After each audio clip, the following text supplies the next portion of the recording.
I hear on the other end of the line, "Hey Pablo, it's Joe Biden. You're a great artist." What do you And say? I was like, "Bullshit, man. Like, what do you need? I'm kind of busy, you know."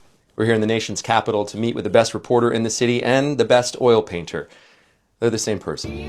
You hit the lottery, man. You got me What's on this up? painting at like 9 in the morning before I got to work all day. Reporting, I'm like, yo, I'm the best, you know? Like, you know. But on oil painting, it's like, dude, if I'm at an oil painter, I see oil painters on the time online all the time who are just so much better than I'll ever be. Like people who started painting when they were like a little kid and stuff, you know?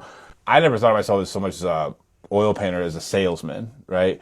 It was just like, I got to pay rent. And then all the political outlets started covering my oil paintings. They started popping up everywhere, like in the White House and like, you know, Congress or wherever. And you paint whoever. You paint Republicans, Democrats. Oh, yeah. People you like, people you don't like. I paint people. And then you get a phone call from President Biden? Yeah. What? Bloop, bloop, bloop, bloop. Click. And I'm looking, staring back at Dr. Jill Biden. I'm like, oh my God, Dr. Biden, I'm so sorry for cussing. I didn't realize. I thought this was like a hoax. Like, what is going on here? She hands the phone back over to Biden. So, you know, the face of Biden is on the phone.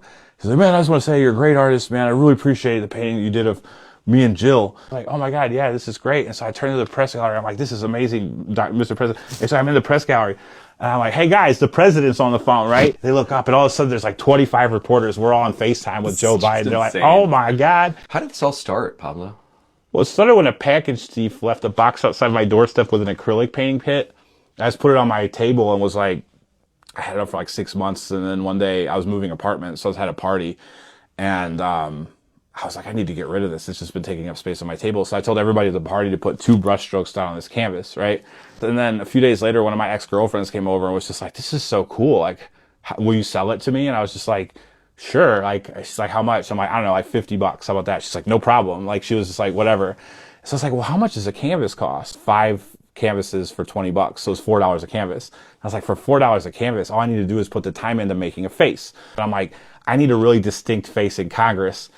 So Mitch McConnell has a very distinct face. So I just started picking away at Mitch McConnell, like portraits. And then one day, one of his staffers came up to me and was just like, yo, like, these are really cool, but can you paint him smiling? That night I went home, I painted 2 paintings of Mitch McConnell smiling, right? I spent all night just, you know? And then I sent him a picture. He's like, yeah, we'll take them.